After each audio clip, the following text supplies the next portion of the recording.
Hi views, welcome back to Varsha kitchen. இன்றைக்கி நம்ம வீடியோவில் சூப்பரான மொறுன்னு பாவக்காய் பக்கோடா எப்படி செய்யலாம் இந்த வீடியோவில் பார்க்க போகிறோம். இது வரைக்கும் நம்ம சேனலில் சப்ஸ்கிரைப் பண்ணாதவங்க சப்ஸ்கிரைப் பண்ணிக்கோங்க. வீடியோ பிடிச்சிருந்தா லைக் பண்ணிக்கோங்க. வாங்க செய்ய ஸ்டார்ட் பண்ணலாம்.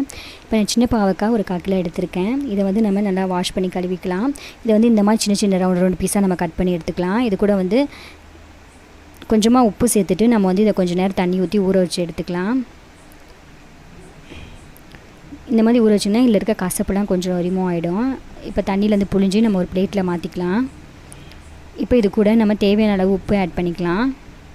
பக்கோடாக்கு தேவையான அளவு உப்பு, 1 ஸ்பூன் அளவு நம்ம கடலை மாவு ஆட் பண்ணிக்கலாம். ரொம்ப ஆட் பண்ணிங்கன்னா வடை மாதிரி வந்துடும். 1 ஸ்பூன் அளவு நம்ம ஆட் பண்ணால் போதும். ஆட் பண்ணி நல்லா மிக்ஸ் பண்ணிக்கலாம். மிக்ஸ் பண்ணால் அந்த ஈரத்துலேயும் கடலை மாவு நல்லா ஒட்டிடும். இது கூட 1 ஸ்பூன் அளவு நம்ம அரிசி மாவு ஆட் பண்ணிக்கலாம். 1 ஸ்பூன் அளவு நம்ம சில்லி பவுடர் ஆட் பண்ணிவிட்டு நல்லா மிக்ஸ் பண்ணிக்கலாம். ரொம்ப கட்டியாக இருந்தால் நம்ம தண்ணி சேர்த்தா போதும்.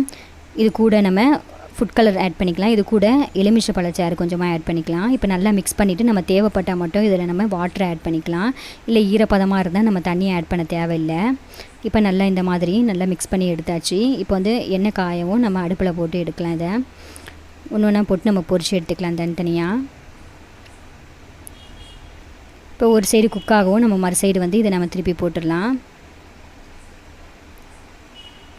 நம்ம போட்டதுமே இந்த மாதிரி நம்ம கலரக்கூடாது, அப்போ தான் தனித்தனியாக நம்மளுக்கு இருக்கும். பாருங்கள், மொறுன்னு சூப்பராக நம்ம பக்கோடா ரெடி ஆயிடுச்சு. இந்த மாதிரி எல்லா பக்கோடாவும் நம்ம பொரிச்சு எடுத்துக்கலாம். குழந்தைங்க வந்து அதிகமாக பாவக்காய் விரும்பி சாப்பிட மாட்டாங்க. இந்த மாதிரி செஞ்சு கொடுத்திங்கன்னா ரொம்ப விரும்பி சாப்பிடுவாங்க. சின்ன பாவக்காய், பெரிய பாவக்காய் கூட இந்த மாதிரி ரெசிபி நம்ம ரெடி செய்யலாம். இப்போ பாவக்காய் எல்லாம் மொறு நல்லா பக்கோடா மாதிரி வந்துருச்சு. இது கூட தயிர் சாதம், சாம்பார் சாதத்துக்குலாம் ரொம்ப டேஸ்ட்டாக இருக்கும். இப்போ இது கூட நம்ம லைட்டாக கறிப்பிலையும் நம்ம இந்த மாதிரி பொரிச்சு ஆட் பண்ணிக்கலாம். சூப்பராக நம்ம ரெசிபி ரெடி ஆகிடுச்சு. கண்டிப்பாக இந்த ரெசிபி உங்களுக்கு பிடிச்சிருந்தா வர்ஷா கிச்சன் தமிழுக்கு சப்ஸ்கிரைப் பண்ணுங்கள். வீடியோக்கு லைக் பண்ணுங்கள், கமெண்ட் பண்ணுங்கள். தேங்க்யூ.